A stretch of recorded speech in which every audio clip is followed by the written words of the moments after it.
Saat nenek moyang Kendo hendak menghela nafas, tiba-tiba terdengar suara dari belakangnya. Leluhur tua, datang dan lihat tanda pedang ini. Aku agak sulit dipahami.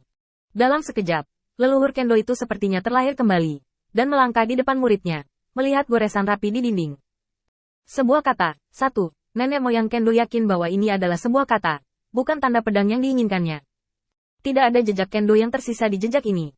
Ini bukan. Nenek moyang Kendo menundukkan kepalanya tanpa daya. Tanda pedang sangat cerdik, tetapi tidak ada niat pedang yang tersembunyi di dalamnya. Hal ini membuat nenek moyang Kendo sangat frustasi. Yang dia butuhkan hanyalah tanda pedang yang berisi wawasan Kendonya, dan sisanya tidak dapat meringankan situasinya saat ini. Tiba-tiba, leluhur Kendo mengangkat kepalanya lagi, melihat lebih dekat tanda pedang, dan sedikit mengangkat sudut mulutnya. Dia memikirkan jalan keluar. Dia berjalan tanpa tergesa-gesa ke tengah arena di mana kompetisi di Wucheng diadakan. Patriark Kendo duduk dengan gemetar di kursinya. Tampak seperti dia akan mati kapan saja, yang membuat orang berkeringat. Melihat ini, Kaisar Pedang Changzu mengangkat sudut mulutnya sedikit. Apa? Tidak menemukan apa yang kamu cari? Nenek moyang Kendo mengangguk acuh tak acuh. Ya, Kendo telah jatuh. Jawaban yang jujur seperti itu membuat Kaisar Pedang Changzu sangat tidak nyaman. Namun, ini tidak memengaruhinya untuk terus mengucapkan kata-kata berikutnya.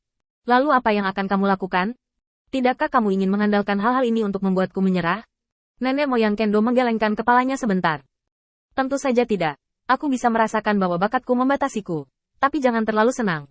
Barusan aku melihat niat pedang yang bahkan aku tidak bisa mengerti. Kamu mungkin juga mencobanya dan lihat apakah aku bisa.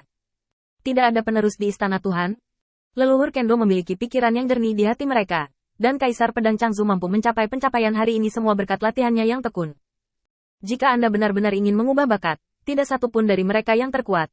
Mereka baru saja melewati garis jenius. Cara Kendo membosankan. Bakat hanya menentukan batas atas, dan tingkat kerja keras menentukan kekuatan saat ini. Tidak peduli seberapa berbakatnya Anda harus memahami arti pedang dari ayunan pedang yang berulang-ulang. Sekarang, dia menggunakan niat pedang yang tidak bisa dia mengerti, atau bahwa dia tidak memiliki niat pedang jauh di dalam dirinya, tetapi hanya dengan santai dibuat oleh dirinya sendiri, untuk menciptakan seseorang dengan bakat yang tak tertandingi. Selama orang ini tidak berada di Changzu, itu berarti Kaisar Pedang Changzu pasti akan memiliki pesaing yang kuat di masa depan. Bahkan jika Mahkamah Agung menghancurkannya dengan sumber daya, itu akan dapat menghancurkan leluhur Kendo berikutnya. Kaisar Pedang Changzu mencibir dengan jijik. Di mana? Aku akan pergi dan melihat. Patriark Kendo memanggil murid secara acak dan membawa Kaisar Pedang Changzu ke tanda pedang sebelumnya. Kaisar Pedang Changzu mengerutkan kening ketika dia melihat tanda pedang untuk pertama kalinya. Orang tua, apakah kamu membodohiku? Aku benar-benar tidak bisa melihat bahwa tidak ada niat pedang dalam tanda pedang ini. Ketika Kaisar Pedang Changzu ragu, dia tiba-tiba mengambil napas dalam-dalam dan mundur beberapa langkah.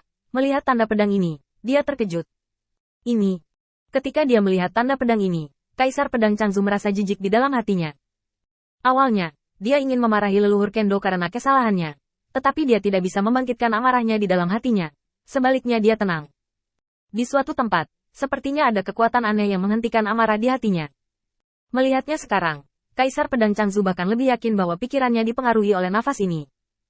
Di bawah ketenangan, Kaisar Pedang Changzu tampaknya melihat niat pedang mendalam yang tak terhitung jumlahnya yang tidak dapat dia pahami, tetapi dia tampaknya tidak melihat apapun. Yang tersisa di hatinya hanyalah rasa hormat dan kerendahan hati untuk Kendo. Seolah-olah dia telah kembali ke jenis kekaguman yang selalu disimpan Kaisar Pedang Changzu di dalam hatinya ketika dia pertama kali belajar Kendo. Menarik. Kaisar Pedang Changzu sudah lama tidak melihat pendekatan yang begitu unik.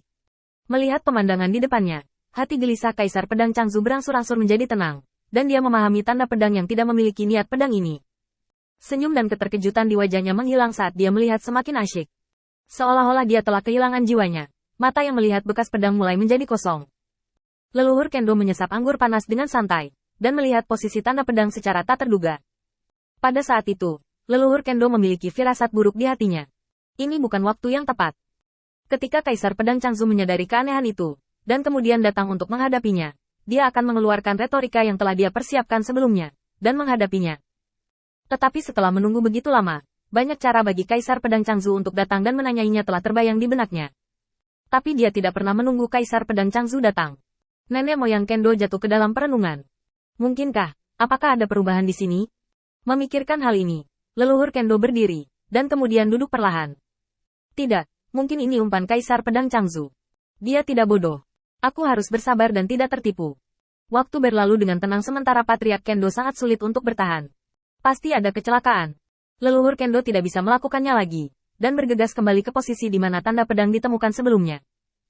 Saya melihat Kaisar Pedang Changzu duduk begitu santai di seberang Jianhen. Sudut mulutnya sedikit terangkat. Matanya penuh dengan konsentrasi. Seperti seorang murid yang baru saja memasuki Kendo. Penuh rasa ingin tahu dan kerinduan akan dunia Kendo yang sama sekali berbeda. Ditipu. Mata leluhur Kendo sedikit kosong, dan dia dengan cepat menemukan cara untuk menghadapinya di benaknya. Tapi Kaisar Pedang Changzu masih tidak bergerak sama sekali, hanya menatap Jianhen dan merenung. Kali ini giliran nenek moyang Kendo yang mengalami kecelakaan. Mungkinkah benar-benar ada misteri di tanda pedang ini, sehingga Kaisar Pedang Changzu dapat melihatnya? Melihat ini dengan sabar, dengan alasan bahwa Kaisar Pedang Changzu telah melihat beberapa petunjuk, dia langsung mengabaikan proses penilaian apakah tanda pedang itu berharga atau tidak, dan Patriark Kendo tiba-tiba menyadari. Ini bukan tanda pedang yang mengandung niat pedang, tetapi hal yang lebih langka untuk pembudidaya pedang, Jianxin. Setelah mengolah Sword Inten, kemudian mengolah Sword Inten, memadatkan semua Sword Inten yang telah dia pelajari menjadi Sword Intennya sendiri, dan hanya dengan begitu dia dapat memenuhi syarat untuk memahami aturan dunia. Selama bertahun-tahun, nenek moyang Kendo tidak menembus langkah memasuki jantung pedang, yang menunjukkan betapa sulitnya jalan ilmu pedang.